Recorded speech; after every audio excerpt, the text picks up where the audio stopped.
Analyst Eddie House. Eddie, Good morning. good morning to you. Was that too high to draft Trae Young? No, it wasn't at all for this reason. The Atlanta Hawks need point guard play.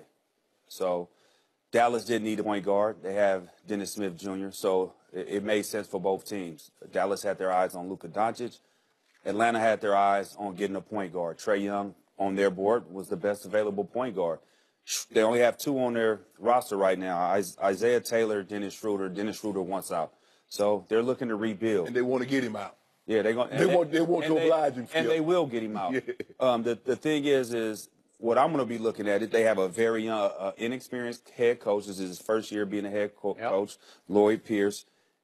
I know he can be relatable to the young guys because he's a young fella himself.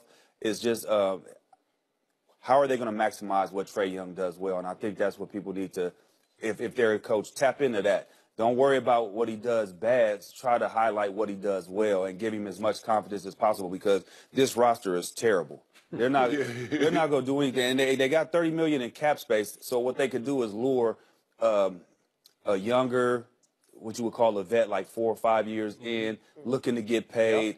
Look at that could take some pressure off. Boogie Cousins. But it's still, I mean, Boogie Cousins will want to go there. You don't want to go somewhere. I mean, they're not going to win for a long time. No. And so I don't think Boogie Cousins want to put himself through that. He did that in Sacramento, and he was known as a head case because he didn't like losing like that. So I think it was the right thing to do. He didn't go too high. Well, the thing is, the guy that selected him was in the Golden State Warriors organization. And so he's looking at Trae Young as a young Steph Curry. That building started getting raucous, Skip. Why? Because they were raining threes. There was nobody dunking, nobody 360, and nobody doing anything spectacular. They're just raining threes. And I guess he's going to try to build this team around Trae Young and what he does really well, which is shoot from distance and assist the basketball. So you better find you a Clay, find another Clay, somebody else that can make 200 threes in a season, and maybe you'll be on to something. But he's box office, Skip, with the exception of Bagley Jr. and DeAndre Ayton. He's the biggest name. And when I think he's a bigger name than the other two. He's the biggest name in the draft. Yeah, it's kind of hard for big guys to really sell, you know. So with that being said, and Atlanta, they're lacking in ticket sales. I mean, Skip, you say it was half full with Dominique. It's a third full now. They got dogs. They got monkeys riding dogs. They got, they got a lady with the unicycle and kicking bowls on her head. They got Luda and 2 Chainz performing at halftime. They're doing everything they can. They got a barbershop up in Phillips Arena and free cuts. Try to get people to come, Skip. So maybe he'll bring an extra 1,000 fans to the arena. So I'm going to say this one more time. Before the Steph Curry draft, I was on record on ESPN saying I would take Steph Curry #1 overall ahead of Blake Griffin. And a whole lot of ESPN analysts laughed at me. And now I'm laughing at any analyst who thinks that Trae Young is remotely comparable to Steph Curry because he shouldn't be uttered in the same breath. Maybe Steph 5, Curry. 6 years in, He will not. He will not. Steph Curry is an athlete. Steph Curry has explosiveness to it. He has gears. He has handle. Trae's got a handle too. I'm going to say it one more time. Trae Young has one great strength, and it is a great strength. He is a rare, creative, clever passer of the basketball. And if that's what you want to go pay your money to see, if you like that wow factor, that, oh, my God, what did he just pull off kind of a factor with that pass, good for you. But he also led the nation in turnovers last year because he will try just about any pass possible, and a lot of them won't connect. But Lon Kruger, who's a smart basketball coach, had to just sit back and grit his teeth and let the kid try. And he would try 35-foot set shots because they're not really jump shots. You had a jump shot. You're about the same size, what, 6'1"-ish or so? Yeah, he's 6'1", Trae Young 6'1".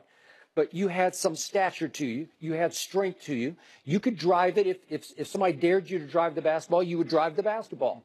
But you could pull up and jump shoot the basketball from range, and he's a set shooter. He's not a leaper at all. He can't finish. He had a hard time in the Big 12 finishing at the rim, so he's not Iverson. He can't finish above the trees with strength and raw leaping power. There's nothing explosive about his game, and he won't defend anybody. So, again, will that sell tickets in Atlanta? I don't know. Because just look, he got worn down in a 32-game schedule. In the Big 12, they lost 9 of their last 11 games, including the first-round game to Rhode Island in the tournament, because he got worn down and wore out. because defenders got up into him and wouldn't let him shoot those 30-foot set shots anymore. They just said, drive it on us, because he couldn't drive it on them. Well, Skip, he's not going to have to worry about going to class. He's not going to have to worry about study hall. So now he should hire him a nutritionist. He'll be able to get into the gym and maybe put on a few pounds and be able to withstand some of that pressure. I don't think anybody thought Steph Curry would be Steph Curry that we see today when they drafted him. Not this Steph. No, I didn't think it was going to be that. No, but I thought he was the best player in Right. that draft. I mean, and I said so. The dude has made 406 threes in a season. 406. That's crazy. I mean, that's more than there was more than teams were taking in the entire season, Skip. And he's one guy. Then you got Clay making almost 300. So, like I said, if he's gonna be your Steph, you better find you a Clay somewhere. Well, I think the GM tried to find a Clay with this guy Kevin Herter. He's a guy. He's 6'7", similar frame. Yeah. He can shoot it. Got a high basketball IQ. Yep. Can come off pin downs. Can come off pick and rolls and shoot the ball and also make plays out of those sets. So I think the GM is kind of bringing some of that Golden Bazemore, State. too. I don't know. I think Kim Bazemore, and I don't want talking about people. I don't like talking about people money like that. But I think that they might have overpaid for Kim Bazemore. I think they could have got him for a little bit less and have a little bit more cap space. But I see what the guy is trying to do. He's trying to build similar to what Golden State did. Find your point guard that's a shooter, a playmaker, and also find a knockdown shooter at about 6'7". The thing is, this guy Kevin Herter is not a defender like Klay Thompson. So you got two guys on your perimeter at two really important positions, the two guard and the point that really can't play that really good defense, and you don't have any back end help. So it's gonna be a long road for them. I think Dante DiVincenzo has a higher NBA ceiling than Trae Young does. But you said this, though. This is one thing you said, that Trae Young is a great passer. Not too many people in the league have something that they do great. They could do a lot of things good, but if he is a great passer, you got to say his ceiling has to be extremely high. All right, Eddie House, thank you so much for joining us. Eddie. Next up, does LiAngelo Ball have any future in the NBA? We'll discuss it next on Undisputed. You got to get used to his play.